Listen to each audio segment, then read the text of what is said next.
Selamat datang kepada seluruh peserta yang berpartisipasi pada Lab Indonesia Digital Business Networking 2021 Conference Virtual Session yang diselenggarakan oleh Pamerindo Indonesia dan Informa Markets.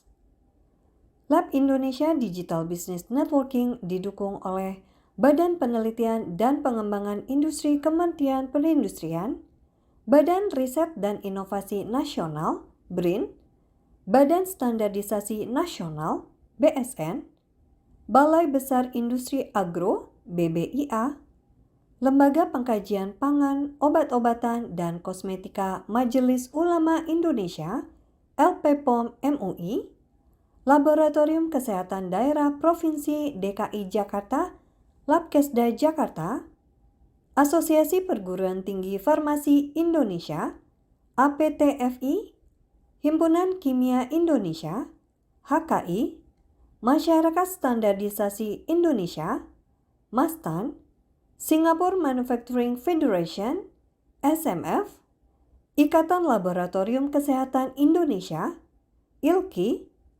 Persatuan Peranata Laboratorium Pendidikan Indonesia, PPLPI, Perhimpunan Mikrobiologi Indonesia, PERMI, Konsorsium Bioteknologi Indonesia, KBI, Indonesia Fuel Cell and Hydrogen Energy, IFHE, dan Labmania.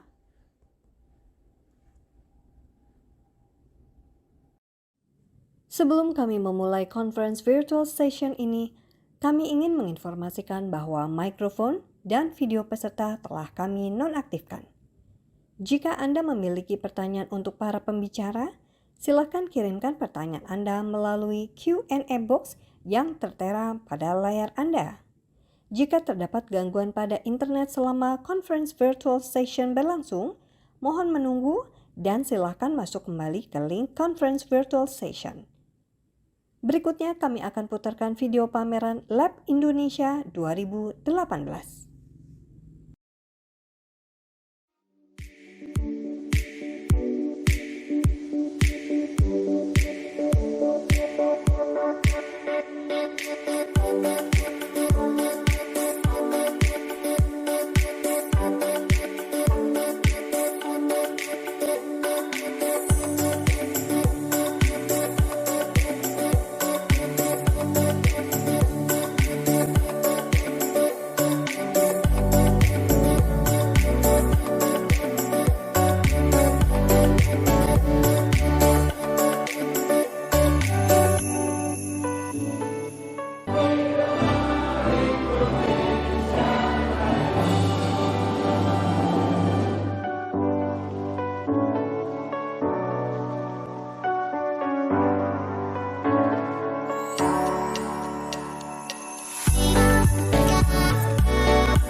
I'm very surprised. There's lots of people coming, and many people is interested in Japanese products. So I'm very happy to see that.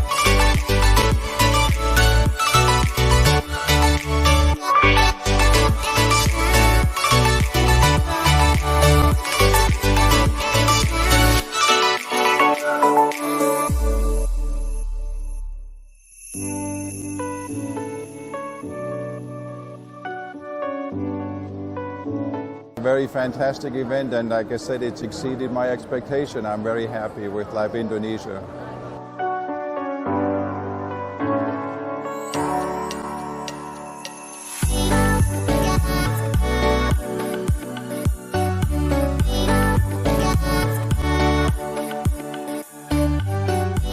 I think it's pretty good. You should just continue doing that because the application of the analytical chemistry is quite important.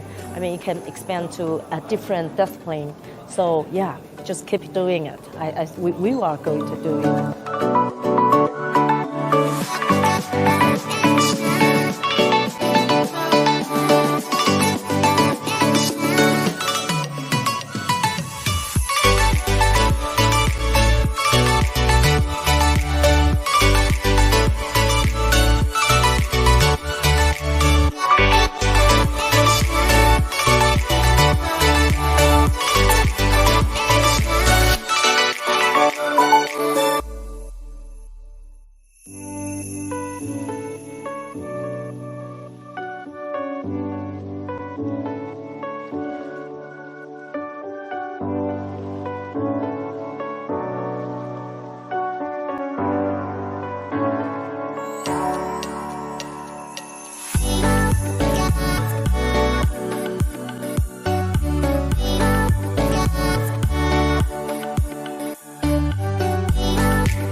Demikian video pameran Lab Indonesia 2018.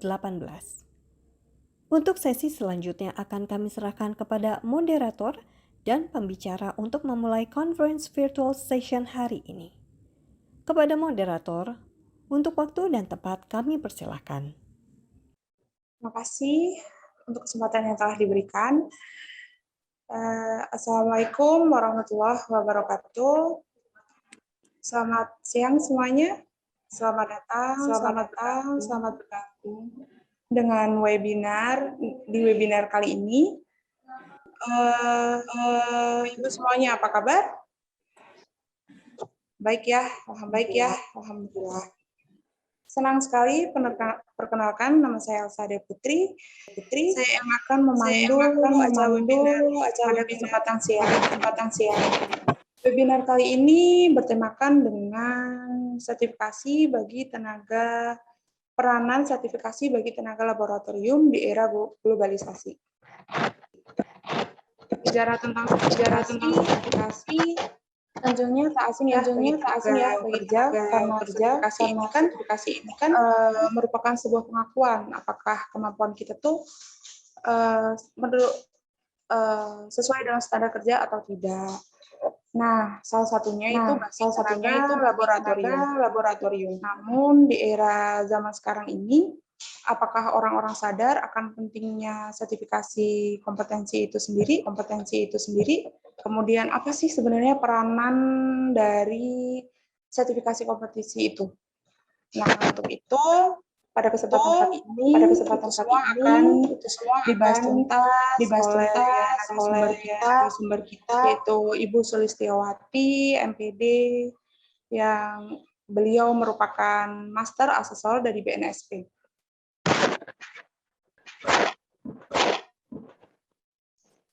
Halo Ibu.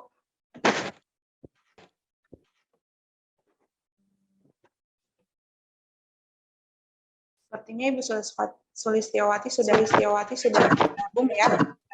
Halo Ibu.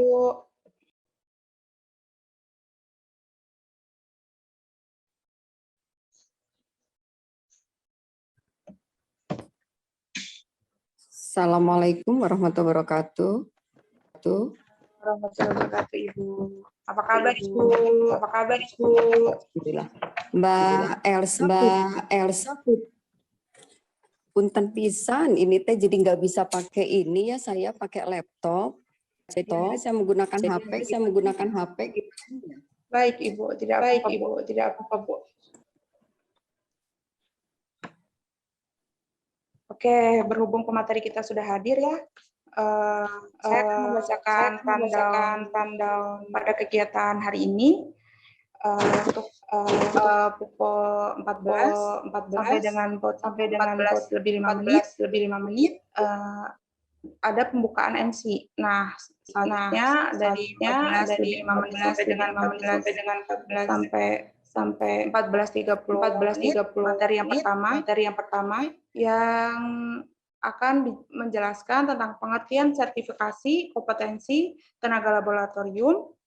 Kemudian disusul oleh materi yang kedua dimulai dari 14.30 sampai dengan 15.15 yang dimana akan menjelaskan tentang peranan sertifikasi bagi tenaga laboratorium di era globalisasi dan akan menjelaskan tentang skema kompetensi yang dibutuhkan untuk tenaga laboratorium. Selanjutnya ada sesi tanya jawab selama 30 menit pukul 15.15 sampai dengan 15.45 menit. Dan terakhir nanti ada sesi post-test, foto bersama dan penutupan dari pukul 45 menit sampai dengan pukul 16. Halo Ibu Sulistiawati. Apakah sudah siap untuk memaparkan materinya? Baik, silakan. Terima kasih Mbak Elsa. Iya, sama-sama. Punten mungkin sebelumnya, tolong dibantu dulu untuk share materi ya, Mbak ya. Boleh, Ibu. Baik. Terima kasih. Saya akan mulai dulu. Bismillahirrahmanirrahim. Assalamualaikum warahmatullahi wabarakatuh. Apakah share-nya sudah terlihat, Ibu?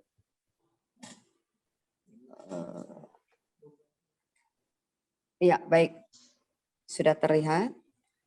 Terima kasih kepada pihak Lab Indonesia yang telah memberikan kepercayaan kepada saya, tentunya melalui Lab Mania Indonesia. Hari ini saya diminta untuk sedikit berbagi, Bapak dan Ibu, bicara tentang peranan sertifikasi bagi tenaga laboratorium di era globalisasi. Jadi tadi juga Mbak Elsa telah menyampaikan ternyata di era globalisasi ini yang namanya peranan sertifikasi, khususnya tenaga laboratorium sangat penting Bapak dan Ibu. Jadi kalau kita bicara tentang peranan, tentunya sesuatu yang sangat menentukan dalam menghasilkan suatu aktivitas ataupun suatu produk. Baik, dilanjutkan Mbak Elsa. Baik. Kita akan masuk ke landasan hukumnya Bapak dan Ibu.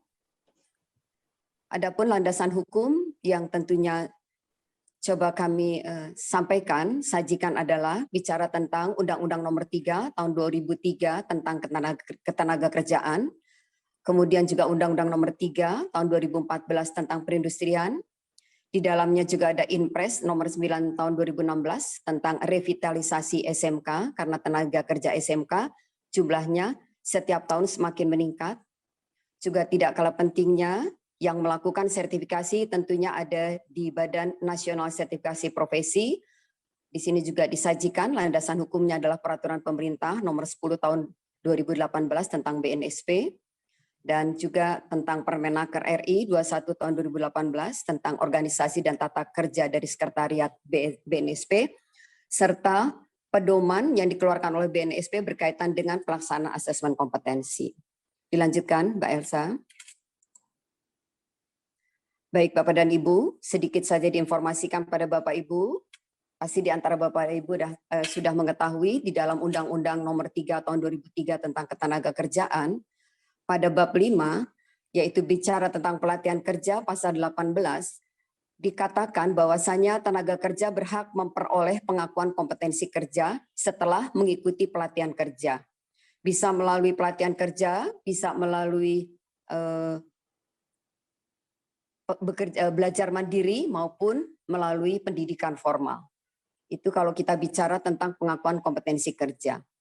Di mana pengakuan kompetensi kerja dimaksud pada ayat 1 di dalam Undang-Undang Nomor 3 ini dilakukan melalui sertifikasi kompetensi kerja.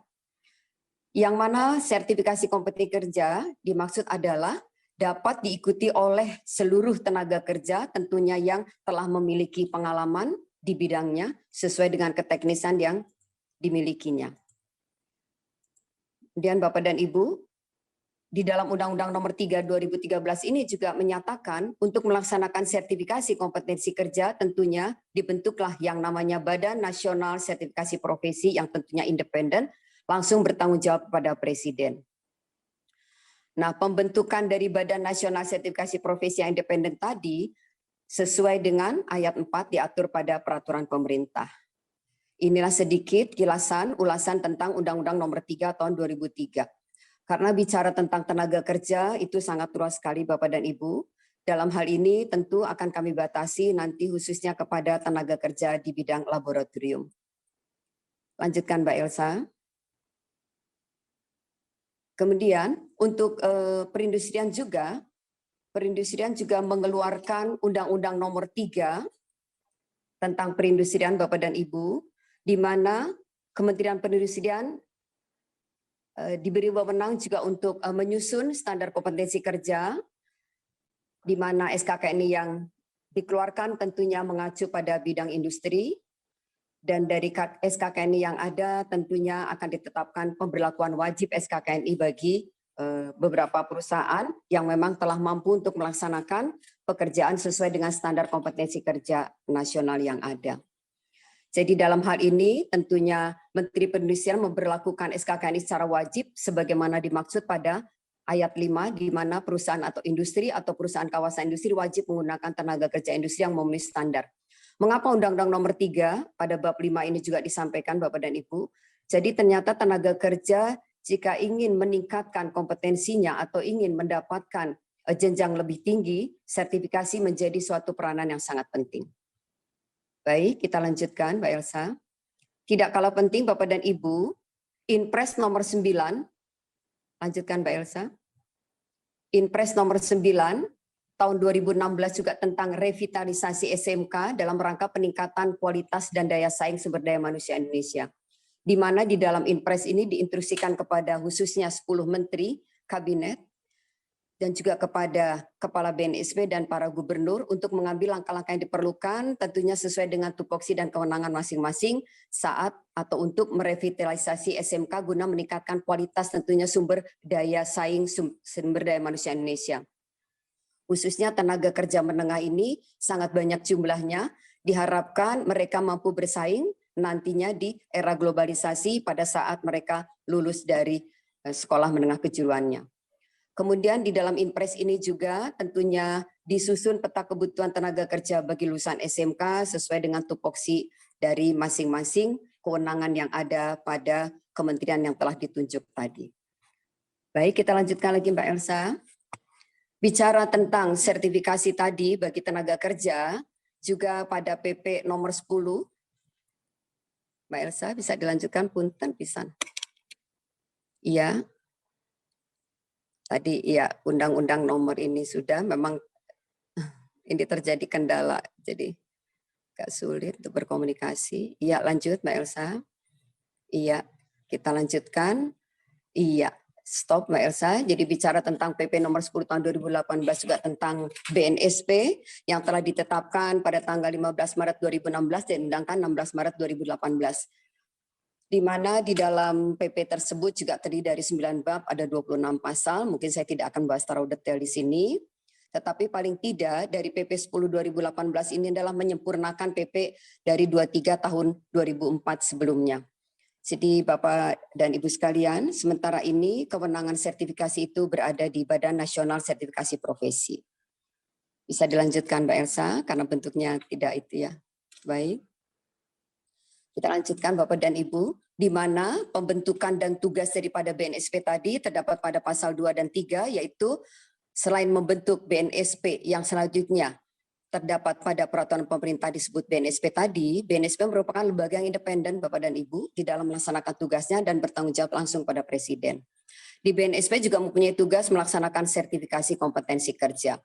Sehingga dalam hal ini, bicara tentang BNSP memiliki kewenangan yang sangat luas di dalam melaksanakan sertifikasi kompetensi kerja tersebut.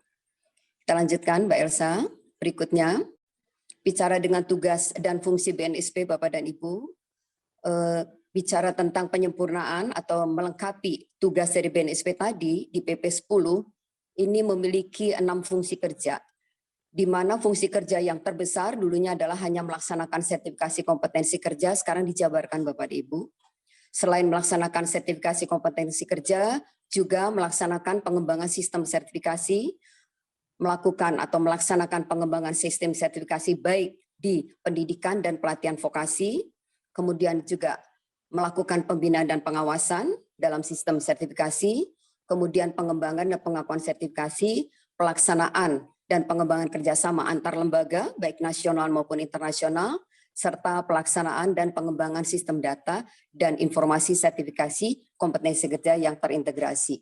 Intinya Bapak dan Ibu, jika seseorang telah memperoleh sertifikat kompetensi sesuai dengan keteknisan yang dimiliki, nantinya akan dikeluarkan blanko sertifikatnya oleh pihak BNSP, kemudian sertifikat kompetensi teknis tersebut dapat dilihat oleh yang bersangkutan sehingga terdaftar tentunya di BNSP. Baik, kita lanjutkan Mbak Elsa. Kenapa kami juga sampaikan adanya Permenaker RI nomor 21 karena peraturan dari Kementerian Tenaga Kerja RI nomor 21 tahun 2018 yaitu tentang organisasi dan tata kerja sekretariat BNSP. Jadi BNSP sendiri selain memiliki 7 komisioner dalam melaksanakan aktivitasnya di dalam pelaksanaan sertifikasi tadi, BNSP juga dibantu untuk pelaksanaan tugas dan fungsinya secara administratif oleh Kementerian Tenaga Kerja. Sehingga tertuanglah yang namanya BNSP perlu menyempurnakan organisasi dan tata kerja sekretariatnya di bawah Permenaker RI nomor 21. Ya, lanjut Mbak Elsa. Nah, bicara tentang sertifikasi Bapak dan Ibu, BNSP pun mengeluarkan peraturan nomor 9 tentang pedoman pelaksanaan asesmen. Di dalam pedoman ini ruang lingkupnya meliputi acuan dasar dan komponen pelaksanaan asesmen kompetensi sehingga penilaian akan berbasis kompetensi, kemudian prosedur pelaksanaan asesmen kompetensi, pelaksanaan asesmen kompetensi oleh LSP maupun PTUK BNSP di mana asesmen kompetensi dilakukan oleh LSP panjang tangan dari BNSP atau PTUK itu sendiri. Dan juga adanya pengendalian asesmen kompetensi yang terdapat pada peraturan BNSP nomor 9 atau BNSP 301 tahun 2013. Baik, lanjutkan Mbak. Baik Bapak dan Ibu, titik beratnya adalah di sini kami mencoba memberikan sedikit ulasan tentang fungsinya suatu laboratorium, di mana laboratorium merupakan tempat atau media untuk menyeimbangkan antara teori dan praktik. Bicara tentang kompetensi, bicara tentang pengetahuan, keterampilan, sikap kerja pada diri seseorang. Sehingga tempat atau media untuk menyeimbangkan teori, bicara tentang sekolah menengah kejuruan atau bicara tentang pendidikan vokasi, keseimbangannya antara 70-30%, 70 adalah keterampilan, di dalamnya terdapat sikap kerja, kemudian 30% bicara tentang teori yang mendukung keterampilan dan sikap kerja tadi. Fungsi yang kedua, tentunya memberikan keterampilan dan sikap kerja dalam hal eksperimentasi. Jadi keterampilan sikap kerja seseorang itu akan dapat ditunjukkan pada saat seseorang itu melakukan suatu aktivitas di laboratorium. Kemudian fungsi yang ketiga, tentunya fungsi lab tersebut dapat memberikan, memupuk keberanian untuk mencari hakikat kebenaran dari suatu ilmiah, dari suatu objek keilmuan. Sehingga bicara tentang laboratorium, tempat yang sangat baik sekali untuk menyeimbangkan tadi antara teori dan praktek, juga memberikan keberanian untuk mencari suatu kebenaran dalam suatu ilmiah yang kita sedang lakukan. Yang keempat, tentunya fungsi lab adalah menambah keterampilan sikap kerja seseorang dalam menggunakan alat atau media. Tidak akan mungkin suatu laboratorium dapat berjalan apabila hanya memiliki sumber daya saja, sumber daya peralatan atau media, tetapi tidak mempunyai sumber daya manusia yang kompeten di bidangnya. Sehingga laboratorium itu selain memiliki alat atau media untuk melakukan aktivitas, laboratorium juga harus memiliki sumber daya manusia yang dapat mempertanggungjawabkan atau dapat menggunakan peralatan tadi sesuai dengan tupoksi yang ada pada sumber daya manusia tadi. Kemudian fungsi yang kelima tentunya memupuk rasa ingin tahu untuk selalu mengkaji dan mencari kebenaran ilmiah, bagaimana cara penelitian, bagaimana cara uji coba, dan juga cara melakukan eksperimentasi tadi. Dan terakhir, fungsi laboratorium adalah memupuk dan membina rasa percaya diri dalam keterampilan terhadap penemuan atau terhadap uji coba yang dilakukan oleh seseorang. Bicara tentang fungsi laboratorium. Dilanjutkan, Mbak Elsa. Berikutnya adalah fungsi laboratorium adalah menjadi sumber belajar untuk, ya, yang ketujuhnya Mbak, untuk pemecahan masalah melalui kegiatan praktik, baik masalah pembelajaran, baik masalah akademik maupun permasalahan masyarakat yang membutuhkan penanganan dengan uji laboratorium. Jadi di laboratorium sendiri tentunya kalau kita bicara tentang masyarakat, jika seseorang mengalami keracunan dalam suatu aktivitas, tentunya untuk mengetahui jenis racun yang terdapat di dalam bahan yang digunakan oleh masyarakat tadi, tentunya akan kita lakukan uji di dalam laboratorium. Yang terakhir, Bapak dan Ibu, laboratorium menjadi sarana belajar untuk memahami segala ilmu pengetahuan yang masih bersifat abstrak, sehingga menjadi sesuatu yang konkret dan menjadi nyata adanya. Itulah bicara tentang fungsi daripada laboratorium. Tentunya manfaat laboratorium adalah sebagai sumber belajar dan mengajar.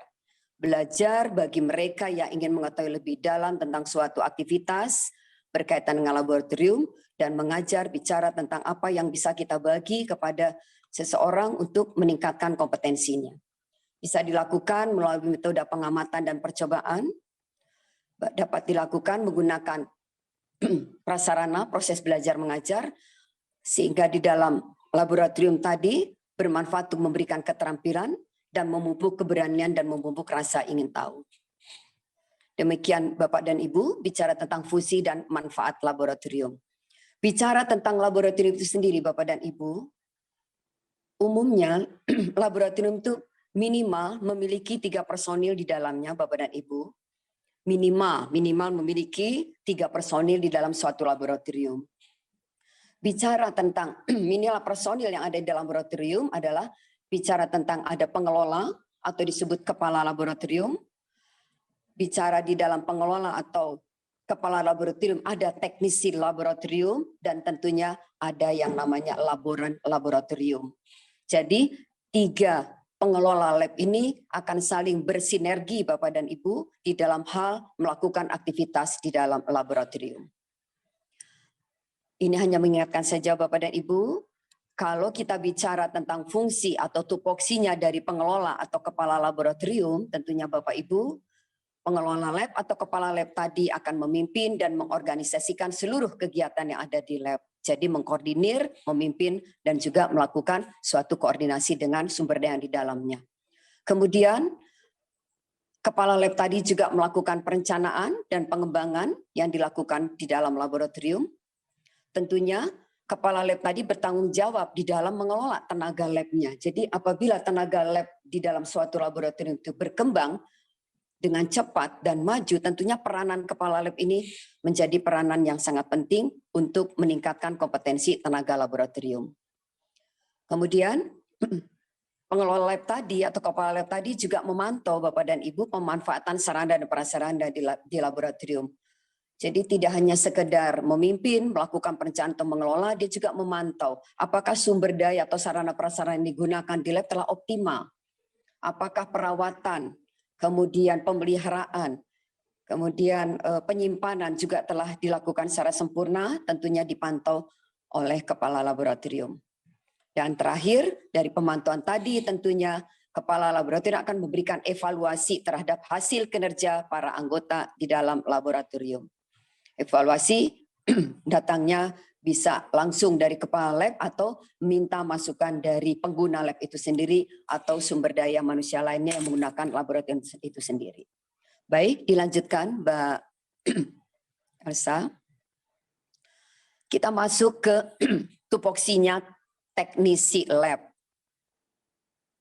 Teknisi lab yaitu memiliki tupoksi, merencanakan pemanfaatan lab itu digunakan untuk kebutuhan apa saja, apakah untuk pendidikan, apakah untuk tempat uji coba, apakah juga untuk laboratorium digunakan untuk melakukan analisis suatu bahan atau suatu produk, juga direncanakan oleh teknisi lab yang nanti tentunya akan dilaporkan kepada kepala lab. Kemudian mengatur penyimpanan bahan, peralatan, perkakas, dan suku cadang yang digunakan di laboratorium. Setelah merencanakan, setelah mengatur, juga menyiapkan kegiatan lab itu sendiri, dan merawat peralatan serta bahan yang digunakan, serta menjaga kesehatan, keselamatan kerja di laboratorium. Jadi, 3 personil tadi saat melakukan kerja di laboratorium sendiri selalu saling mengadakan kerja yang saling sinergi. Kita lanjutkan Mbak Elsa, berikutnya adalah tupoksi dari fungsi laboran itu sendiri. Fungsi laboran tentunya fungsinya adalah menginventarisasi bahan praktik. Bahan praktik apa saja yang digunakan, berapa kebutuhannya, sisa pakainya akan disimpan seperti apa dan sebagainya, tentunya nanti akan dikerjakan oleh pihak laboran. Kemudian mencatat kegiatan, merawat ruang, mengelola bahan peralatan lab, melayani kegiatan praktikum, dan juga menjaga keselamatan dan kesehatan kerja laboratorium. Lanjut Mbak Elsa, kita masuk ke pokok permasalahan adalah tadi bicara Bapak dan Ibu, kita bicara tentang pentingnya sertifikasi bagi tenaga laboratorium sehingga diulas sedikit tentang fungsi atau tenaga kerja yang ada di laboratorium. Bicara tentang sertifikasi kompetensi atau profesi, kita bagi menjadi 2 Bapak dan Ibu. Ada sertifikasi kompetensi, ada sertifikasi profesi.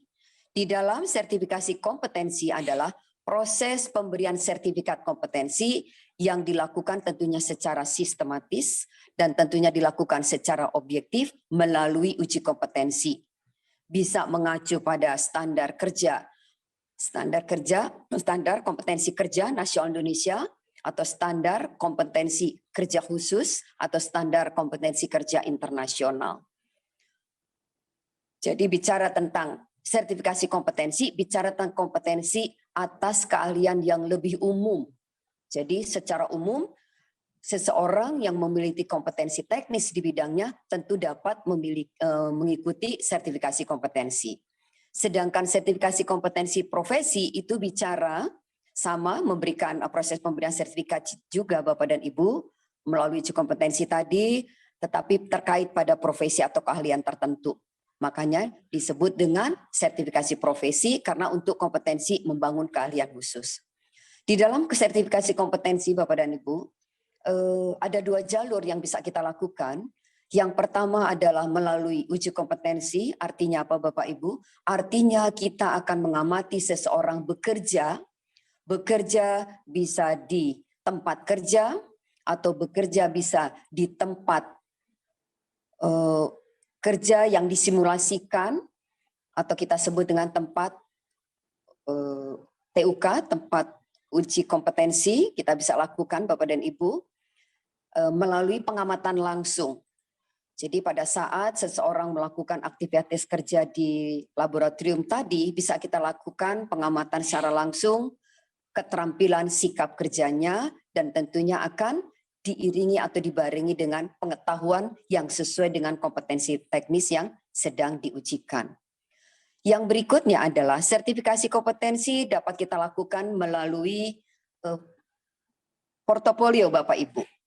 Jadi seseorang mengajukan sertifikasi kompetensi bisa dengan jalur mengumpulkan bukti portofolio yang telah dimiliki selama bekerja, bisa bekerja antara 3 atau sampai 5 tahun, bisa melalui verifikasi portofolio yang dimilikinya Bapak dan Ibu, kemudian dilanjutkan dengan tentunya wawancara terhadap bukti portofolio yang telah dimiliki oleh seseorang yang mengikuti sertifikasi kompetensi tersebut.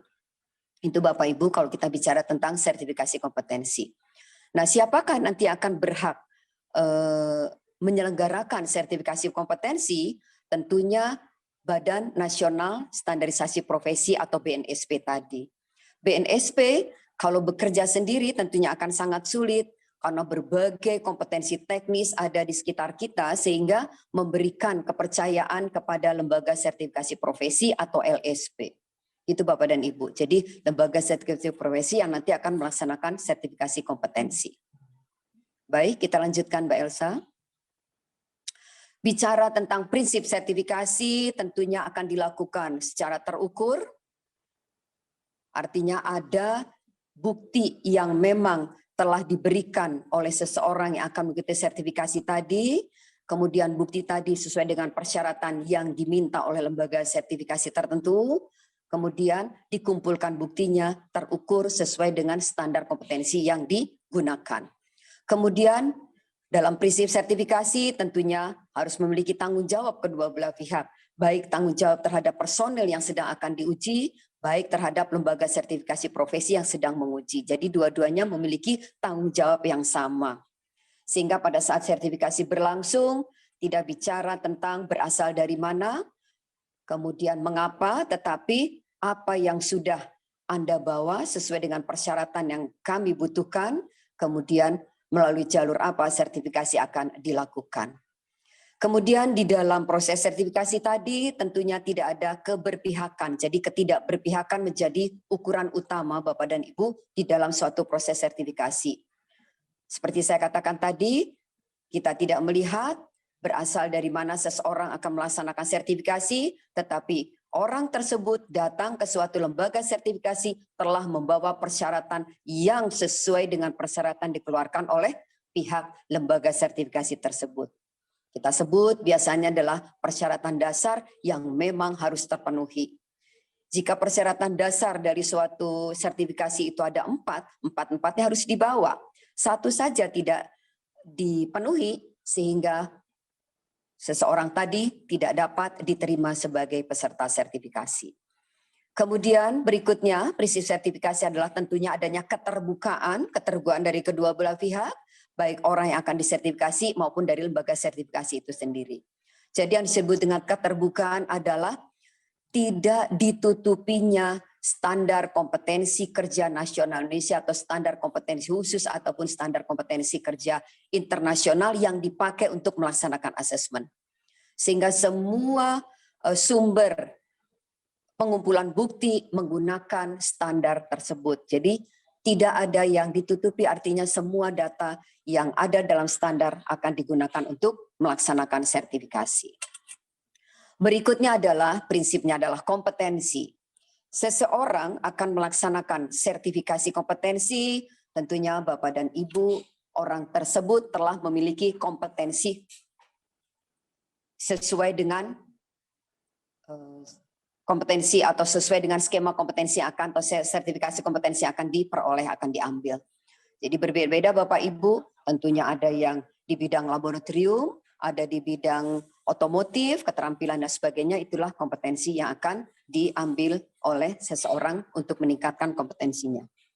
Kemudian akan dijaga kerahasiaan dan keamanannya Bapak dan Ibu. Seseorang yang telah melaksanakan sertifikasi kompetensi akan menjadi nyaman, akan menjadi tenang karena kerahasiaan data yang dikumpulkan oleh lembaga sertifikasi tidak akan disebarluaskan kepada siapapun atau pada lembaga manapun kecuali orang yang menugaskannya. Kemudian prinsip sertifikasi, kita akan cepat dan tanggap terhadap adanya banding dan keluhan. Banding dan keluhan disampaikan oleh pengguna sertifikasi tadi, tentunya banding dan keluhan yang telah diverifikasi disesuaikan dengan data atau sumber yang memang telah dikumpulkan oleh lembaga sertifikasi tersebut. Kemudian prinsip sertifikasi berikutnya adalah dapat ditelusuri rujukannya. Artinya sumber-sumber data yang digunakan untuk mensertifikasi seorang, rujukannya akan dapat ditelusuri, akan terukur. Dan terakhir, prinsip sertifikasi adalah dapat diterima oleh semua pemangku kepentingan. Jadi tidak bicara tentang keberpihakan, tidak bicara tentang ketidaksesuaian, tetapi bicara tentang data yang telah dikumpulkan sesuai dengan standar yang digunakan untuk melaksanakan sertifikasi kompetensi. Lanjut Mbak Elsa. Baik, Bapak dan Ibu, kita bicara terukur, artinya sebelum bicara terukur adalah sertifikasi kompetensi kerja adalah proses pemberian sertifikat kompetensi yang dilakukan secara sistematis dan objektif melalui uji kompetensi. Bisa melalui uji kompetensi dipraktikkan ataupun melalui verifikasi portofolio, tentunya yang mengacu baik kepada standar SKKNI maupun standar internasional maupun standar khusus. Sehingga sertifikasi kompetensi kerja tadi disampaikan di awal adalah harus terukur. Artinya apa? Terukur bagi setiap individu Bapak dan Ibu. Jadi bicara tentang sertifikasi tidak bicara tentang membandingkan satu personil dengan personil lainnya. Tetapi bicara tentang sertifikasi kompetensi kerja adalah setiap individu akan menunjukkan kinerjanya, akan bertanggung jawab terhadap kompetensi yang dimilikinya yang mencakup aspek ataupun domain kompetensinya ataupun aspek dan domain tadi dari segi pengetahuan, keterampilan maupun sikap kerjanya sesuai dengan standar yang digunakan. Kita ambil contoh saja, bicara tentang laboratorium, pengguna suatu sumber daya di laboratorium, tentunya menggunakan alat tidak hanya terampil dan sikap kerjanya mumpuni, bisa menggunakan alat tadi secara terampil sesuai dengan sikap kerjanya, tetapi tidak mengetahui kenapa alat ini digunakan dengan cara A, cara B, dan sebagainya. Karena pengetahuan itu tidak dimiliki, jadi yang namanya kompetensi, tiga aspek tadi harus ada. Ada yang mengatakan aspek kompetensi pengetahuan, keterampilan sikap kerja, atau orang mengatakan domain, memiliki domain, pengetahuan, keterampilan sikap kerja, atau juga memiliki ranah kompetensi, sama saja Bapak dan Ibu, bicara tentang pengetahuan, keterampilan, dan sikap kerja. Sekali lagi Bapak dan Ibu, bicara sertifikasi kompetensi kerja adalah bicara kompetensi atau kemampuan kerja setiap individu yang dilakukan secara terukur. Lanjut Mbak Elsa, baik kita lanjutkan. Jadi bagaimana Bapak dan Ibu proses sertifikasi dapat dijalankan agar konsisten dan kredibel? Proses sertifikasi adalah kegiatan yang dilakukan oleh lembaga sertifikasi profesi dalam menentukan bahwa seseorang memenuhi persyaratan sertifikasi. Jadi proses sertifikasi akan diikuti oleh seseorang di lembaga sertifikasi profesi, tentunya dimulai dari pendaftaran Bapak Ibu. Setelah mendaftar, sesuai dengan persyaratan yang dikeluarkan oleh setiap lembaga sertifikasi profesi memiliki persyaratan atau bukti persyaratan dasar tertentu, sehingga pendaftaran kalau memang telah memenuhi persyaratan pendaftaran, pemohon tadi akan diterima menjadi peserta. Dilakukan penilaian. Penilaian artinya apa? Pengumpulan bukti Bapak dan Ibu. Kalau tadi uji kompetensi melalui pengamatan langsung, berarti orang yang kita amati tadi bekerja atau melakukan aktivitasnya dengan menunjukkan keterampilan sikap kerjanya yang diamati langsung oleh kita.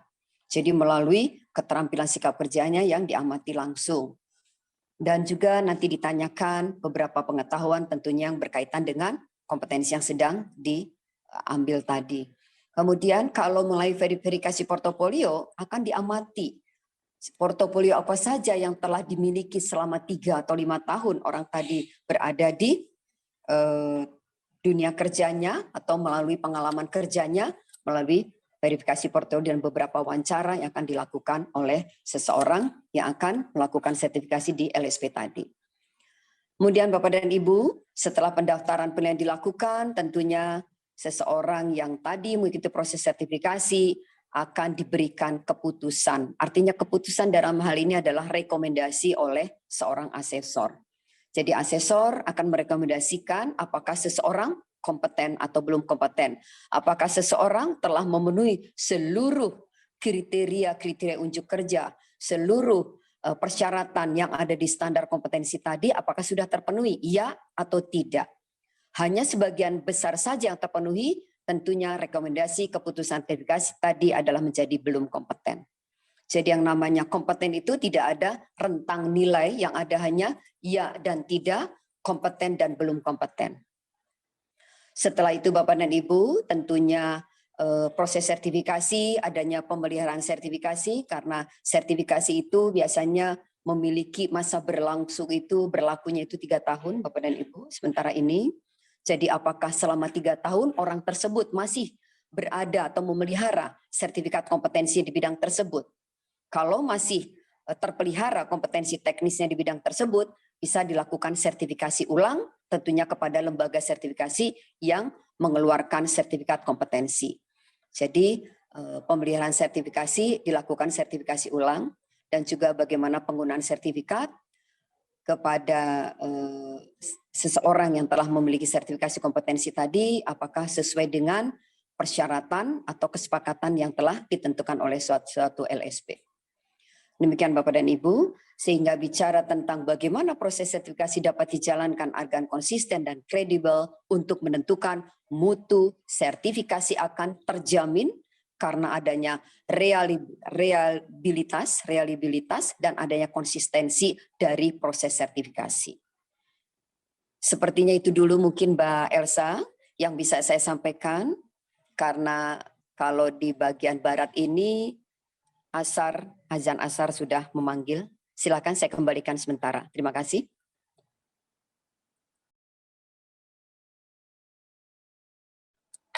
Mangga Mbak Elsa.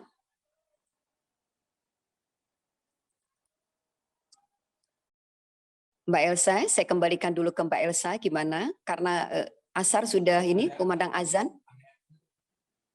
Halo, Bapak dan Ibu, apakah Anda mendengarkan saya? Silakan Mbak Elsa. Iya, Saya kembalikan dulu ke Mbak Elsa, nanti kita lanjutkan. baik Ibu.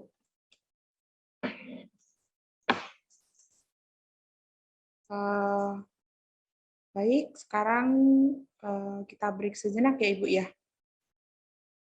Untuk Iya, sholat asar sudah. selama 15 menit cukup Ibu? Insya Allah, bisa, bismillah. Sekarang jam berapa sih Mbak Elsa? Jam 2:53 Ibu. Iya, jadi kita masuk lagi jam 2:15 ya Mbak ya? 3:15. 3:15. Iya, baik, sorry. Baik, silakan. Terima kasih. Terima kasih. Kita break sejenak ya, sampai dengan pukul 15 menit.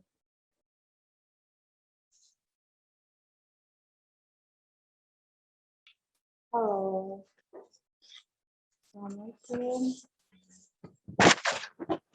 Waktu sudah menunjukkan pukul 15 menit ya Ibu ya. Kita lanjutin ke pemaparan materi yang kedua ya Bu ya. Iya, oke. Dibantu ya Mbak Elsa ya. Iya, siap ya. Aduh. Saya share dulu ya Bu. Ya, silakan.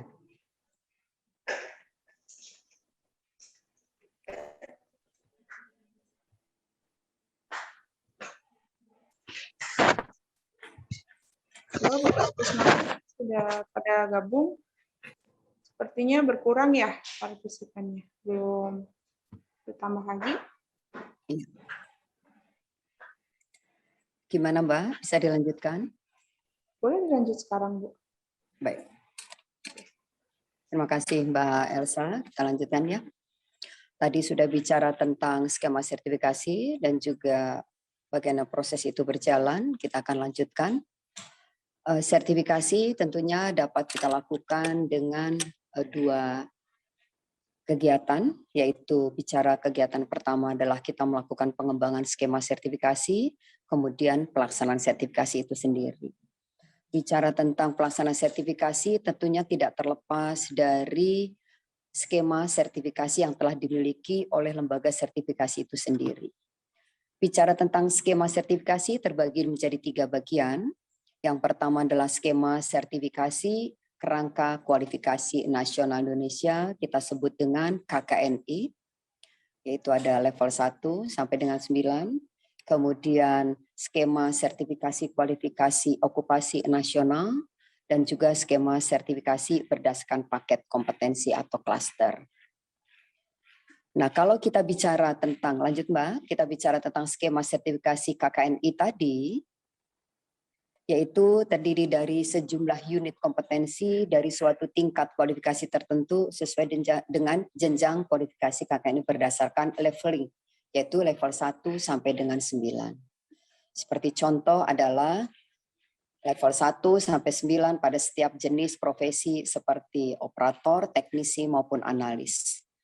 Nah, kami berikan contoh SMK yang memang hanya menjalankan pendidikannya 3 tahun, biasanya KKNI-nya berada pada level 2, sedangkan SMK yang mengecam pendidikannya lebih dari, yaitu 4 tahun, bukan lebih dari 4 tahun, biasanya KKNI berada pada level 3. Kita sebut operator, teknis, analis, dan sebagainya. Kemudian yang kedua, skema sertifikasi kualifikasi okupasi nasional juga sama, terdiri dari sejumlah unit kompetensi dari suatu jabatan tertentu, tentunya berdasarkan suatu jabatan kerja pada sistem industri. Mengacunya kepada mana? Kepada deskripsi fungsi, tugas, dan tanggung jawabnya. Jadi sesuai dengan job description-nya. Kalau kita bicara okupasi atau jabatan kerjanya. Kemudian kalau skema berdasarkan paket kompetensi atau klaster, yaitu sejumlah unit kompetensi berdasarkan suatu paket atau klaster jenis pekerjaan sesuai dengan kebutuhan industri yang ditetapkan secara spesifik. Contohnya adalah supervisor, manajer, kepala gudang. Biasanya kita menggunakan potongan-potongan kerja atau skema sertifikasinya adalah paket kompetensi atau kita sebut klaster. Baik, kita lanjutkan.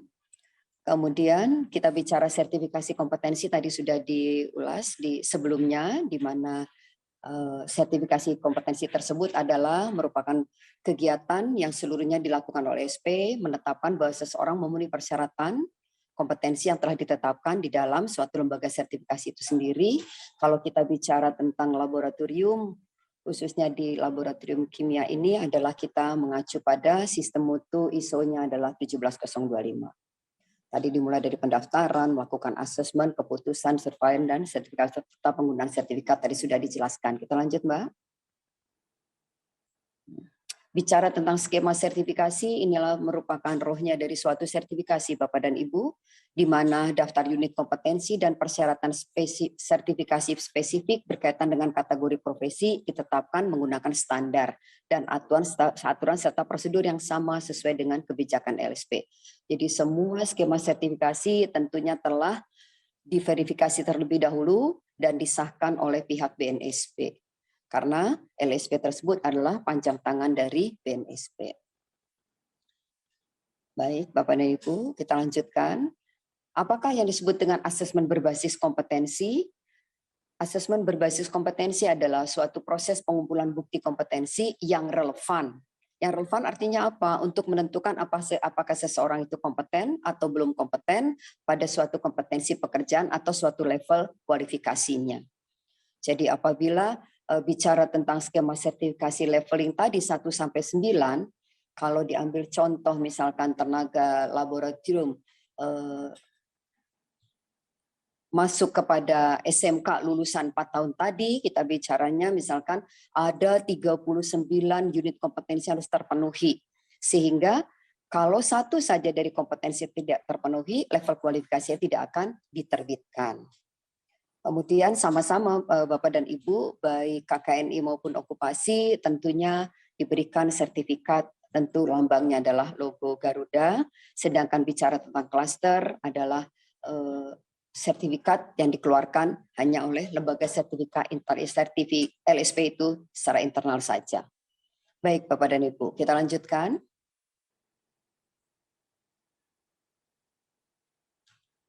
Ya. Di sini Bapak dan Ibu bicara tentang sertifikasi tadi, tentunya pengumpulan bukti berdasarkan berbasis kriteria, berbasis bukti, dan adanya partisipatori. Artinya apa Bapak Ibu? Pada saat sertifikasi berlangsung, tentunya asesmen berdasarkan bukti dengan hubungan antara standar industri atau serangkaian kriteria untuk menentukan kompetensi seseorang. Berdasarkan bukti yang dibandingkan dengan standar. Berbasis bukti, proses yang membandingkan antara bukti kompetensi dengan standar yang dipakai atau kinerja yang dipakai untuk menentukan seorang kompeten atau belum kompeten dibandingkan dengan standar. Tentunya ada keterlibatan antara peserta uji dalam suatu proses sertifikasi tadi atau proses asesmen. Itu Bapak dan Ibu, kita lanjutkan ke bawahnya. Mbak Elsa. Sehingga kalau kita bicara apa itu asesmen, asesmen adalah suatu proses sistematis dalam mengumpulkan bukti-bukti, lalu membandingkan bukti tersebut dengan standar kompetensi dan membuat keputusan apakah seseorang telah mencapai kompetensi tersebut yang dilakukan tentunya oleh asesor kompetensi. Sehingga asesmen tadi berdasarkan bukti-bukti kompetensi peserta dan juga berdasarkan kriteria standar. Artinya apa Bapak Ibu? Seseorang pemohon sertifikasi harus memenuhi persyaratan dasar lebih dahulu, baru diterima sebagai peserta sertifikasi, kemudian peserta sertifikasi tadi diminta untuk mengisi suatu formulir yang disebut dengan self assessment, artinya menyatakan bahwasannya saya memang kompeten di dalam skema sertifikasi yang akan diujikan kepada dirinya.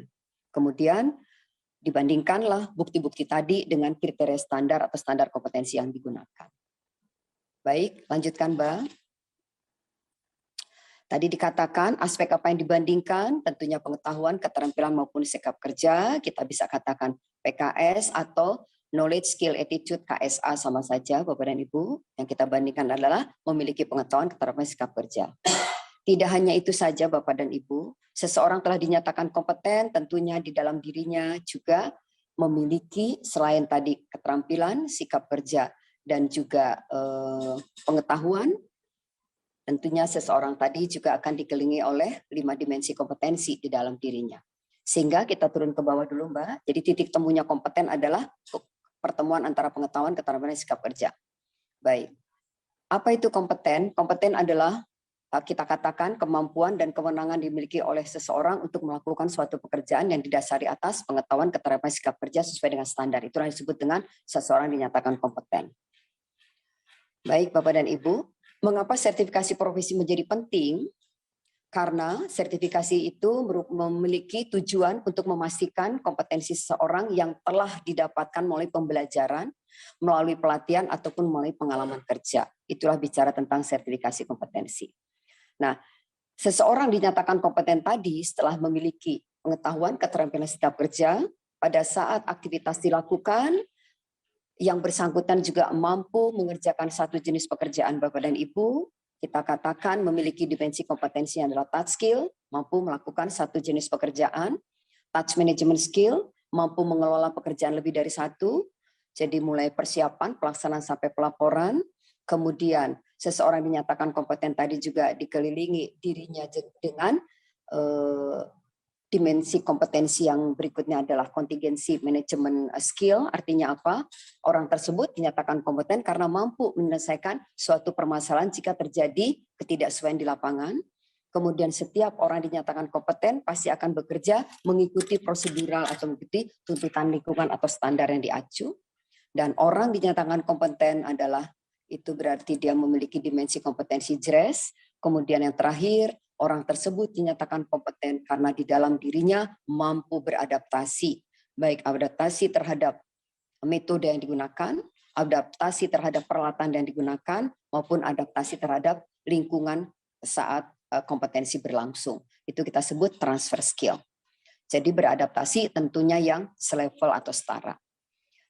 Tadi nyambung dengan PKS. Sehingga begitu dinyatakan kompeten, tentunya dikelilingi oleh 5 dimensi kompetensi tadi. Kemudian tadi kita lanjutkan, kenapa sertifikasi profesi menjadi penting selain tujuannya memastikan kompetensi seseorang, juga memastikan kompetensi seseorang. Oleh karenanya sertifikasi biasanya diberikan oleh organisasi atau asosiasi profesi yang mengetahui dengan pasti suatu kompetensi profesi di bidangnya. Contohnya adalah kami kebetulan bergerak di lembaga sertifikasi profesi tenaga laboratorium penguji Bapak dan Ibu, sehingga di lembaga sertifikasi kami, tentunya Bapak dan Ibu, kami dapat memberikan istilahnya sertifikasi kepada seseorang yang ingin diuji kompetensinya di bidang tenaga laboratorium penguji. Dan kenapa sertifikasi profesi menjadi penting? Karena merupakan kredibilitas suatu sertifikat sangat ditentukan oleh organisasi atau lembaga yang memberikan sertifikasi tersebut atau memberikan sertifikat tersebut. Sehingga pentinglah sertifikasi kompetensi bagi seseorang di dalam melaksanakan aktivitas kerjanya. Baik, kita lanjutkan, Mbak. Apa manfaatnya Bapak dan Ibu? Sangat banyak. Manfaatnya bisa kita lihat pada industri, peserta didik, lembaga pendidikan maupun pemerintah itu sendiri. Kalau kita bicara kepada industri, tentunya manfaat sertifikasi adalah membantu industri meyakinkan kepada kliennya bahwa produk atau jasa yang telah dibuat oleh tenaga-tenaga kerja yang tentu terlatih dan kompeten di bidangnya. Jadi membantu industrinya untuk mengembangkan produknya atau memberikan pelayanan yang prima kepada kliennya bahwa produk atau jasa yang telah dimilikinya adalah dibuat oleh tenaga-tenaga yang terlatih dan kompeten. Kemudian manfaat juga yang kedua oleh industri adalah membantu industri dalam rekrutmen atau penerimaan tenaga kerja dan mengembangkan tenaga berbasis kompetensi guna meningkatkan efisiensi daripada HRD-nya sendiri dan efisiensi secara nasional maupun pada umumnya. Kemudian untuk peserta didik tentunya membantu peserta didik meyakinkan kepada organisasi, industri atau kliennya bahwa dirinya terlatih dan kompeten dalam bekerja. Kemudian membantu peserta didik dalam mempromosikan profesinya di pasar tenaga kerja. Jadi bicara tentang peserta didik, kalau yang kompeten tentu dia bisa meyakinkan kepada organisasi atau industri yang menerima dirinya sebagai tenaga kerja, menyatakan saya kompeten sesuai dengan kompetensi teknis yang dimilikinya. Kemudian bagi lembaga pendidikan sendiri, membantu memastikan Bapak dan Ibu, link and match antara kompetensi lulusan dengan tuntutan dunia kerja dan dunia industri. Jadi tidak bisa yang namanya pendidikan itu hanya mencetak tenaga kerja, tetapi arahnya tidak jelas sehingga pada saat lulusan sulit diterima atau tidak lulusannya tidak sesuai dengan kebutuhan industri. Kemudian lembaga pendidikan juga tentunya memiliki manfaat, membantu memastikan pencapaian hasil pendidikannya yang paling optimal atau lebih tinggi. Kemudian bagaimana dengan pemerintah? Tentu dengan pemerintah adalah manfaat sertifikasi kompetensi kerja adalah membantu memastikan pencapaian program pengembangan SDM pada setiap sektor.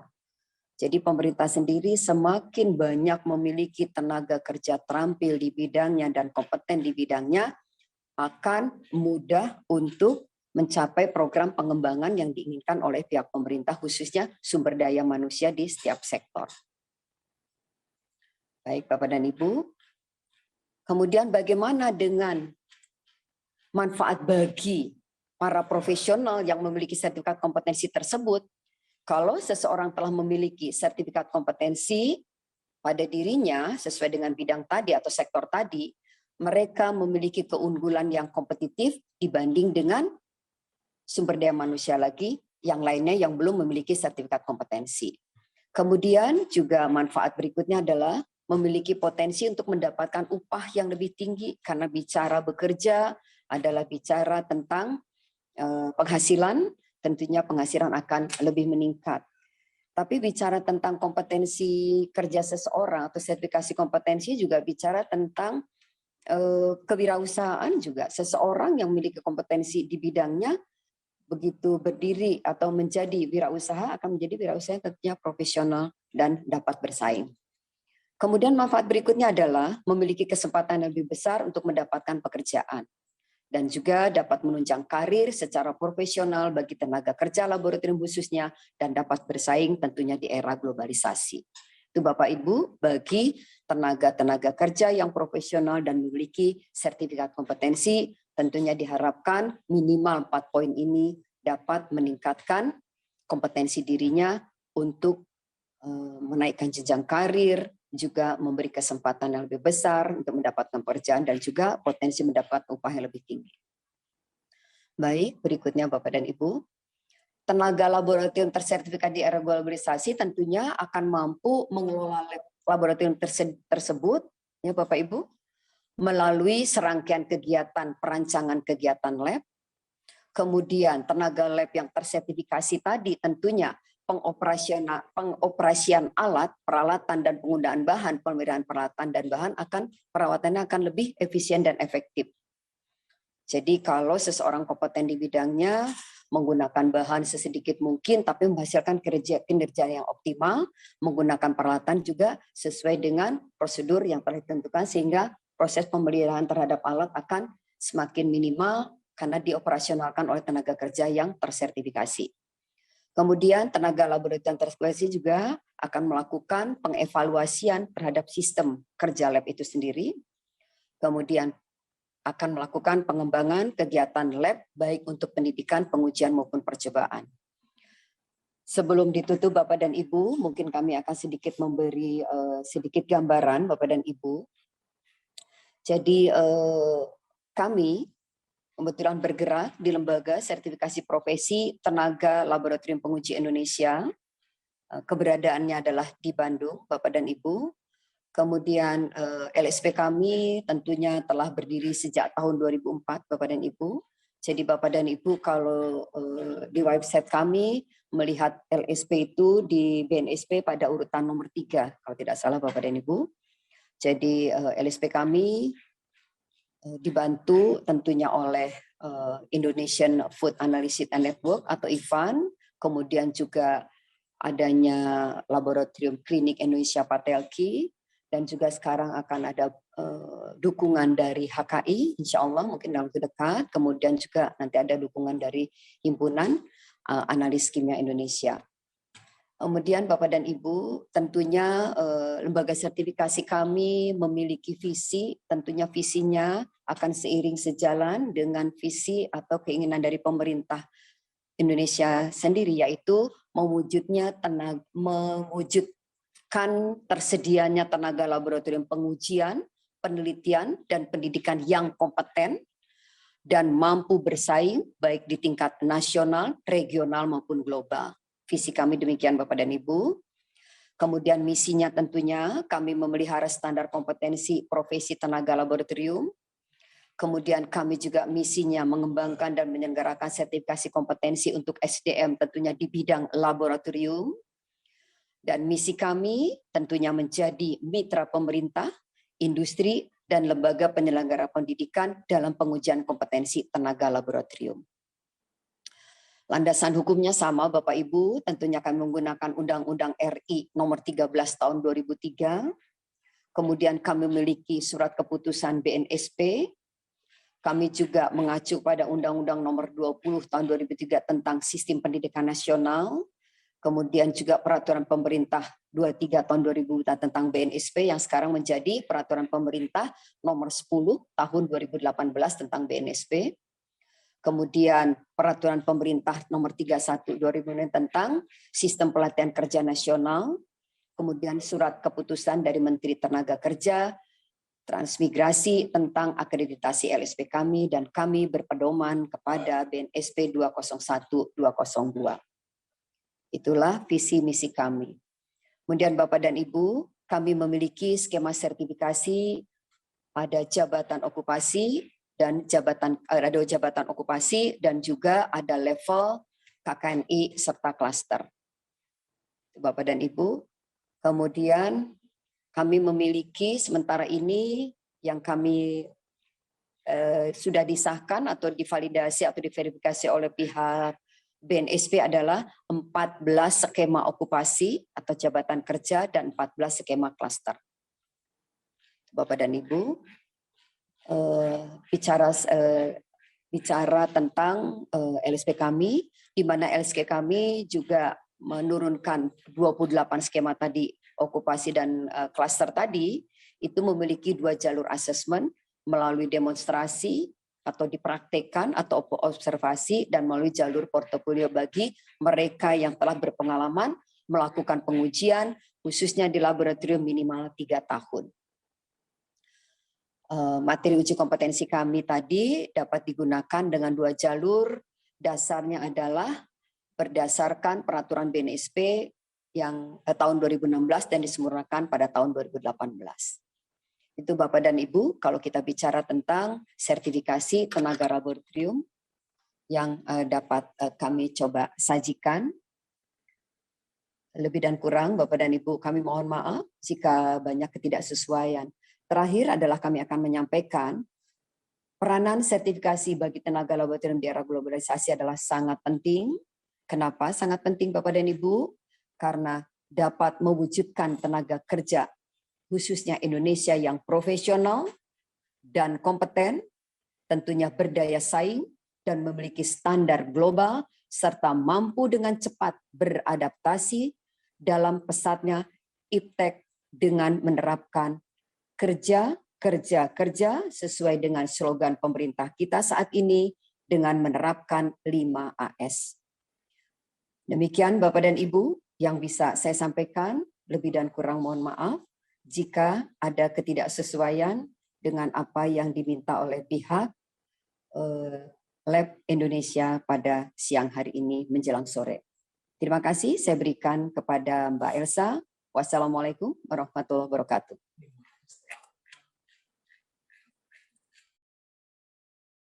Ibu, terima kasih atas pemaparan materinya ya Ibu ya. Sekarang masuk ke sesi tanya jawab ya Ibu ya. Mangga Mbak. Oke. Di sini sudah ada banyak yang nanya ya. Ini. Oke, saya bacakan satu persatu ya Bu ya. Ini dari Ibu Dina Santi Rahayu. Bu mau bertanya, bagaimana kita membuktikan kompetensi dari personal laboratorium kita? Apakah harus dengan sertifikasi kompetensi atau cukup ikut uji banding, blind test, dan lain-lain seperti itu?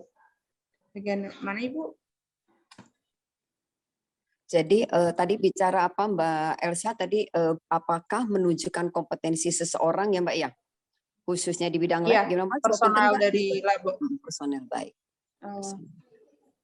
Baik. Dengan Mbak Dina ini yang nanya ya Mbak? Iya. Iya dengan Mbak Dina. Mbak Dina Santi Rahayu. Iya. Bicara tentang kompetensi Mbak Dina, beberapa tahun yang lalu kita menyatakan cukup dengan uji banding atau profesiensi saja bisa Mbak, itu sudah dapat diakui, tapi bukan berarti profesiensi atau uji banding tidak diakui, masih diakui Bu Dina. Tetapi saat ini pemerintah mendorong tentunya di periode kedua pimpinan Pak Jokowi saat ini adalah mendorong sumber daya manusia itu tersertifikasi tentunya melalui jalur sertifikasi kompetensi Mbak Dina. Sehingga menunjukkan saya kompeten di bidang tertentu tentunya melalui kompetensi tadi, melalui jalur sertifikasi kompetensi tadi. Bisa melalui uji kompetensi artinya melalui observasi ataupun melalui verifikasi portofolio. Jadi saat ini pemerintah mungkin memang belum sangat mewajibkan tapi diarahkan oleh pemerintah untuk sertifikasi ini menjadi sesuatu yang utama bagi sumber daya manusia. Karena banyak Bu Dina, tenaga kerja kita ini intinya apa ya, kalah bersaing karena tidak memiliki secarik sertifikat kompetensi. Sehingga kalau saran saya secara pribadi menunjukkan kompetensi di bidang laboratorium, mangga Bu Dina silakan berkoordinasi dengan lembaga sertifikasi profesi manapun yang memiliki kompetensi teknis sesuai dengan bidang laboratorium yang memang dimiliki oleh orang tersebut. Itu saran dari saya. Terima kasih, mangga Mbak. Oke, berarti untuk membuktikan kompetensi itu tuh disarankan untuk mengikuti sertifikasi kompetensi ya Bu ya? Betul, sarannya seperti itu. Terima kasih. Baik Ibu, terima kasih. Gimana Bu Dina? Apa sudah jelas jawaban dari Ibu Sulis?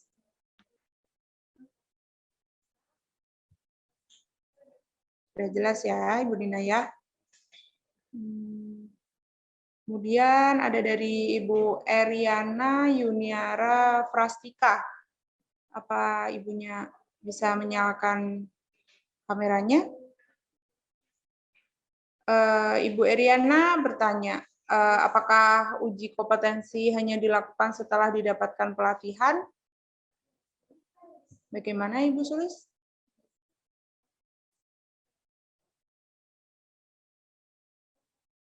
Maaf Bu, masih di unmute. Unmute. Iya, iya. Oke. Ya, kita pakai ini. Jadi uji kompetensi itu tidak harus, tadi dikatakan apa Mbak Elsa? Apakah harus melalui pelatihan lebih dahulu? Uji kompetensi hanya dilakukan setelah didapatkan pelatihan. Apakah Setelah didapat. Tidak Ibu Eriana. Jadi uji kompetensi itu dapat dilakukan oleh siapa saja, dapat diikuti, maksudnya diikuti oleh siapa saja, bisa melalui jalur. Oh, saya memiliki pendidikan formal. Saya pernah melakukan diklat, bisa. Atau orang yang sudah bekerja, tapi dia sudah memiliki pengalaman, atau sudah bekerja belum pengalaman, tapi sudah bekerja, bisa. Atau orang yang tidak melalui jalur pendidikan formal, artinya bekerja mandiri, menjadi memiliki ilmu, kompetensi dengan sendirinya, atau turun-menurun, bisa. Jadi tidak harus melalui suatu proses pelatihan. Jadi ada 3 kategori. 1, peserta uji tadi bisa berasal dari pendidikan atau pelatihan, tadi dikatakan diklat kemudian baru bisa uji kompetensi, itu bisa. Kedua, orang yang bekerja, yang berpengalaman, bisa. Yang ketiga adalah otodidak atau mereka belajar mandiri, itu diperbolehkan. Ya, seperti itu Mbak Elsa, terima kasih. Berarti tidak hanya saat setelah mendapatkan pelatihan ya Bu ya? Berarti ada 3 tadi ya Bu ya? Iya, Bisa tapi biasanya mendapatkan. gini Mbak Elsa, ada orang juga, kok saya kayaknya perlu refresh dulu deh sebelum ikut uji kompetensi, diperbolehkan. Ya, saya ingin refresh lebih dahulu karena saya ada saya punya ilmu 1 meter, tapi bagian meter yang sekian saya lupa. Kayaknya kalau di refresh dulu saya lebih nyaman untuk mengikuti uji kompetensi. Itu lebih baik. Ya, iya. Baik Ibu. Kemudian ada Ibu Yani Lukito izin bertanya, Bu Sulis ya, maaf ini bukan dia. Kenapa ada perbedaan jumlah skema sertifikasi yang ada ya? Saya pernah search menurut BNSP ada 5 skema, sedangkan yang dijelaskan oleh Ibu hanya ada 3. Apakah memang ada perubahan, Bu? Mohon penjelasannya.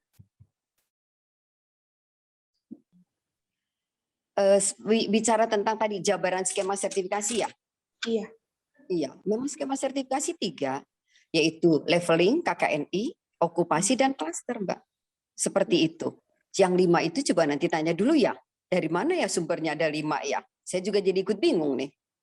Gitu Mbak. Jadi skema sertifikasi, tapi mungkin atau saya yang tidak ikuti perkembangan, tapi sampai saat ini kami masih menggunakan jenis skema sertifikasi itu ada 3, yaitu tadi kualifikasi kerja atau KKNI, kemudian okupasi dan klaster. Itu Mbak Elsa.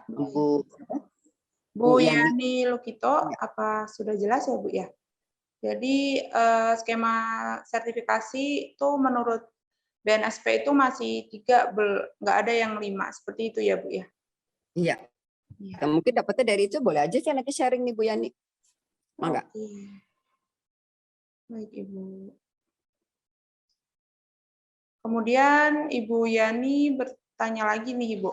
Apakah sertifikat kompetensi ini sifatnya wajib sebagai persyaratan dalam ISO 17015? 17015 apa 25 ya ini? 25 kali ya? Iya, 25 sepertinya Ibu. Salah ketik katanya. 2-nya berubah jadi 1 ya. Iya. 1 sama dengan 2. Iya, typo gitu. Ibu Yani, kalau saya secara pribadi menyatakan wajib, saya khawatir pemangku kebijakan baru sekedar sampai ke batas menyarankan. Tetapi bicara lagi kan, alangkah sempurnanya tenaga kerja laboratorium itu memang menunjukkan kompetensi dirinya dengan memiliki secarik sertifikat kompetensi. Itu Bapak dan Ibu. Sehingga kalau saya katakan, apalagi menyangkut ke ISO 17025, di situ ada klausul misalkan menyatakan memang harus memiliki tenaga kerja yang profesional dan kompeten di bidangnya. lebih baik memang tersertifikasi. Tapi caranya, karena bicara sertifikasi tentunya bicara tentang pembiayaan, caranya adalah tentu dengan bertahap Bapak dan Ibu. Itu yang saya sarankan secara pribadi. Jadi arahnya adalah nanti sekian tahun ke depan atau beberapa tahun ke depan, sepertinya sertifikasi kompetensi menjadi suatu yang wajib.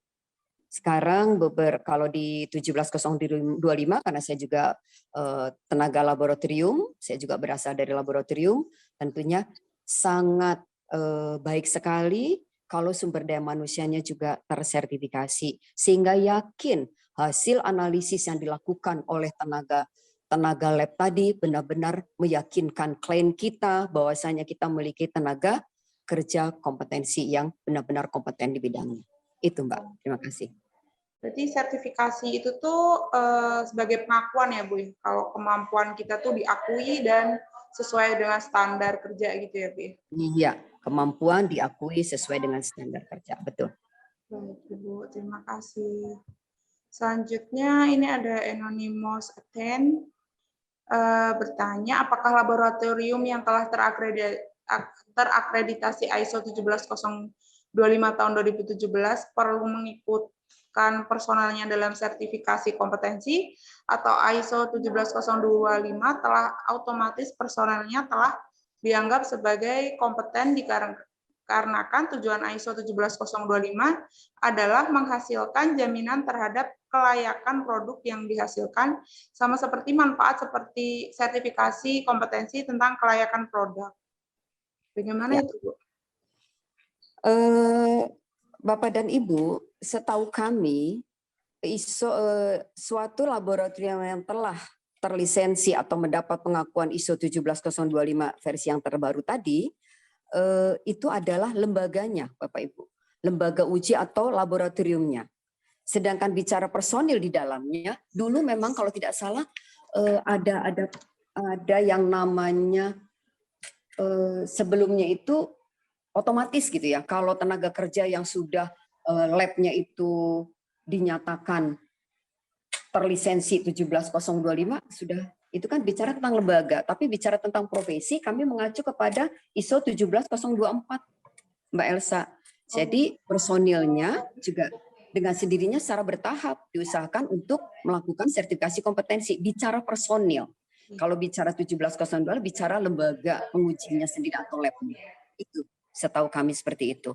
Sehingga personilnya tadi Mbak Elsa mengatakan atau beberapa ibu mengatakan lebih meyakinkan klien kita kalau memang kami juga memiliki tenaga kerja profesional di bidang kami dan memiliki sertifikat kompetensi di bidang tersebut. Sehingga lebih yakin jenis uji yang dikeluarkan oleh laboratorium tersebut lebih meyakinkan kliennya bahwasanya memang betul-betul dilakukan atau dikerjakan oleh orang-orang yang telah kompeten di bidang tersebut. Baik Ibu. Ya. Sebelum itu Ibu tolong HP-nya jangan digoyang-goyangkan, Ibu bisa diletakkan. Oh, iya, lanjut. Iya. Terima kasih Ibu. Goyang-goyang, karena dipegang. karena kepegang. Tidak apa-apa Ibu. Ya. Kemudian ada pertanyaan dari Ibu Ratu Feni Khairunisa. Assalamualaikum, izin bertanya.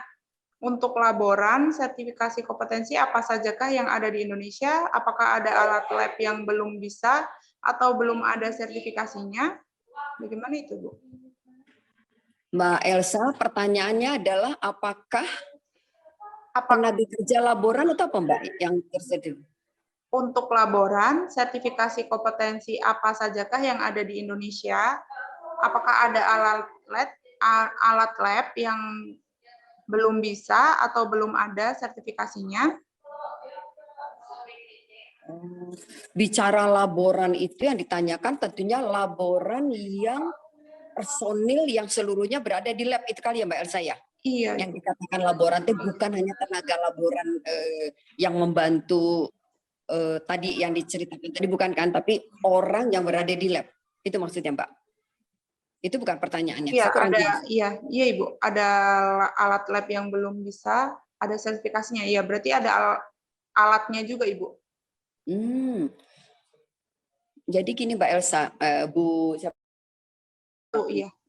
Bu Ratu, yang namanya tenaga laboratorium tentunya kalau kita bicara sertifikasi kompetensi labnya, tentunya menjadi satu paket, Mbak. Satu paket pelaksanaan uji. Orangnya diuji bisa beradaptasi dengan peralatan yang ada. Gitu, Mbak. Jadi contohnya ambil saja hal-hal kecil. Bicara tentang analisis konvensional. Analisis konvensional jadi mengandalkan mata, mengandalkan kemampuan manusia untuk melihat suatu hasil dari suatu pengujian, misalkan. Contohnya analisis gravimetri, misalkan volumetri, dan sebagainya. Tentunya peralatan nanti akan mengikuti. Jadi sumber daya itu akan mengikuti dengan sendirinya, Mbak. Jadi skema itu, di dalam skema itu sudah tergambarkan ada yang namanya materi uji kompetensi atau perangkat uji. Perangkat uji itu tidak hanya sekedar menceklis keterampilan seseorang atau memverifikasi portofolio seseorang, tapi sudah disiapkan sumber daya yang digunakan untuk pelaksanaan sertifikasi. Itu. Berarti untuk sertifikasi kompetensi untuk laboran itu ada banyak ya, Bu ya? Seperti kayak sertifikasi spektrofotometri UV vis dengan metode spektrofotometri UV vis, AS, seperti itu ya, Bu ya? Iya, jadi kalau misalkan laboratorium kami kan kebetulan memang lembaga sertifikasi kami saat ini bergeraknya di bidang kimia, mikrobiologi, dan sampler atau sampling. Nah, sedangkan kalau bicara tentang alat-alat kesehatan misalkan gitu ya, Bu Ratu misalkan, tentunya nanti merujuknya adalah lembaga sertifikasi yang ada di kesehatan, yang memang khusus untuk personil kesehatan. Dulu kami bergabung tuh dengan kesehatan, tapi sekarang agak sedikit menjauh, mungkin sebentar lagi bergabung lagi. Nanti baru bisa kami melakukan suatu kerjasama ke arah itu. Terima kasih. Baik Ibu, terima kasih untuk jawabannya. Ibu Ratu sudah paham kan Bu jawaban dari Ibu Solis seperti itu. Oke, selanjutnya ada pertanyaan dari Pak Riki Gunawan. Apakah laboran sekolah bisa mendapatkan sertifikat BNSP sebagai laboran dalam bidang pendidikan, Bu? Kalau selama masih menjadi peserta didik ya, dia boleh saja ikut sertifikasi, tetapi tentu di lembaga sertifikasi P3. Karena beberapa sekolah menengah kejuruan itu atau SMK memiliki LSP sendiri, Mbak Elsa atau Pak Riki, yaitu LSP P1, lembaga sertifikasi P1, khusus untuk pendidikan. Nah, di pendidikan sendiri sekarang, Pak Riki, itu dikeluarkannya bukan skema okupasi atau jabatan kerja atau klaster, tetapi KKNI leveling yang tadi cerita. Kalau SMK 4 tahun, level 3, SMK 3 tahun, level 2. Jadi kalau dia hanya khusus untuk laborannya saja, silahkan bekerja sama dengan lembaga sertifikasi yang bisa melakukan uji terhadap tenaga di bidang laborannya. Jadi di kami mungkin nanti harusnya kami kirimkan ke kakak ya, atau kakak punya kali 28 skema sertifikasi yang bisa dikerjasamakan. Itu Pak Riki. Begitu. Jawabannya dari Bu Solis ya, Pak Riki ya. Semoga bisa membantu menjawab pertanyaan Bapak. Oke. Selanjutnya ada pertanyaan dari Vina Purchasing ya.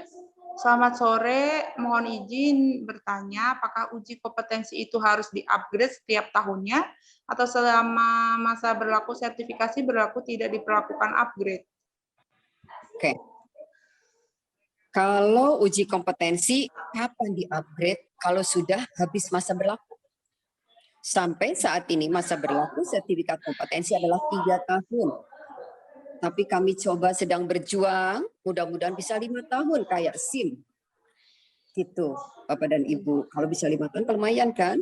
Jadi kalau masih berada di 3 tahun tadi, tidak perlu di-upgrade. Tapi kalau sudah akan berakhir 3 bulan sebelum berakhir 3 tahun tadi, kemudian yang bersangkutan masih berada pada kompetensi teknis yang sama dengan sertifikat sebelumnya, bisa dilakukan perpanjangan. Dan perpanjangan tidak perlu bertatap muka dengan lembaga sertifikasi. Bisa dikirimkan portofolio pekerjaannya selama 3 tahun. Dan bicara biaya tentunya lebih sedikit dibandingkan awal melakukan sertifikasi. Itu Mbak Elsa. Oke. Iya. Ini tadi ada pertanyaan lagi dari Ibu Yana Lukito tadi, dilanjutkan. Kata Ibu Yana, maaf Bu, informasi 5 skema yang saya baca, yang Ibu Yana baca itu, salah satunya ada skema profesi unit kompetensi, Ibu. Kemungkinan Bu Yana, kemungkinan skema unit profesi tadi akan mungkin baru rencana ya, rencana di situ akan ada, tapi di kami sementara belum ada. Di BNSP sendiri kami masih menggunakan 3 skema sertifikasi yang telah dijelaskan tadi di awal. Tapi nggak apa-apa Bu Yana, nanti berikan nomor telepon saya, kami akan berkomunikasi secara pribadi untuk menyelesaikan pembicaraan ini. Terima kasih. Oke, baik Ibu. Ini ada satu pertanyaan terakhir ya dari Ibu Hilda Damayanti. Izin bertanya Bu, mana yang harus didahulukan, sertifikasi kepala lab atau laboran terlebih dahulu? Seperti itu Bu. Bu, kalau kita Bu Hilda kan bicara nih kepala lab atau laboran dulu. Kalau saya mendahulukan kepala labnya dulu atau tersertifikasi. Sudah kepala labnya turun baru ke bawah teknisi labnya. Turun ke bawah laboran kalau bisa bareng. 3-giganya sertifikasi sekaligus. Itu lebih baik. Percuma Ibu dan Bapak kita memiliki laboran tersertifikasi, kita sendiri sebagai kepala labnya tidak mengerti apa itu sertifikasi. Itu saran dari saya. Terima kasih. Terima kasih Ibu. Terima kasih atas jawabannya dari Ibu Sulistiawati. Terima kasih telah menjawab pertanyaan-pertanyaan dari peserta ya Ibu ya.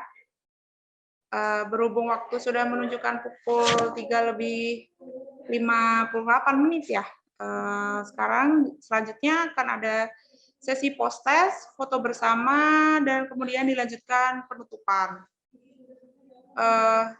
Untuk post-testnya, saya share lewat kolom chat ya.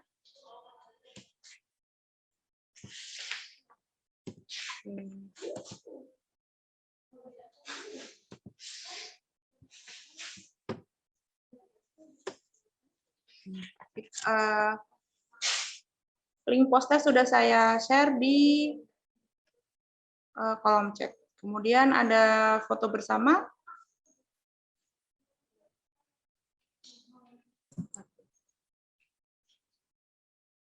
Untuk Lab Indonesia, foto bersama. Oke. Saya hitung sampai hitungan ketiga ya, Mbak Elsa, Ibu Sulis. Ya. Oke. Baik, Ibu. 1, 2, 3. Tahan ya.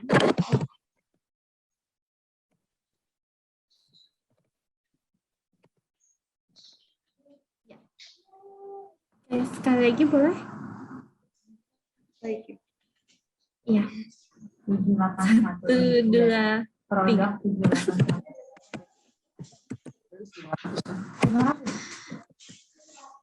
Sudah, Mbak? Sudah, terima kasih Ibu Ya. Sulis. Ibu Sulis sangat eksis ya. Iya. Terima kasih, Ibu. Alhamdulillah, ya Bapak Ibu, untuk rangkaian sesi diskusi pada hari ini sudah terlaksana dengan baik. Untuk itu kami ucapkan terima kasih kepada narasumber kita yang telah hadir hari ini, yaitu Ibu Sulistiawati, yang sudah berbagi ilmunya kepada kita semua. Terima kasih, Ibu. Sama-sama, hatur nuhun, maaf lahir batin, sampai jumpa. Sudah Ya. bisa live ya Mbak? Sudah bisa live? Boleh, Ibu, boleh. Boleh, terima kasih. Assalamualaikum. Waalaikumsalam. Dan juga terima kasih kepada Bapak Ibu semuanya yang sudah hadir di acara webinar kali ini. Oke, untuk itu terakhir saya Elsa Ade Putri, saya pamit undur diri. Terima kasih atas perhatiannya, kurang lebihnya saya mohon maaf. Wassalamualaikum warahmatullahi wabarakatuh.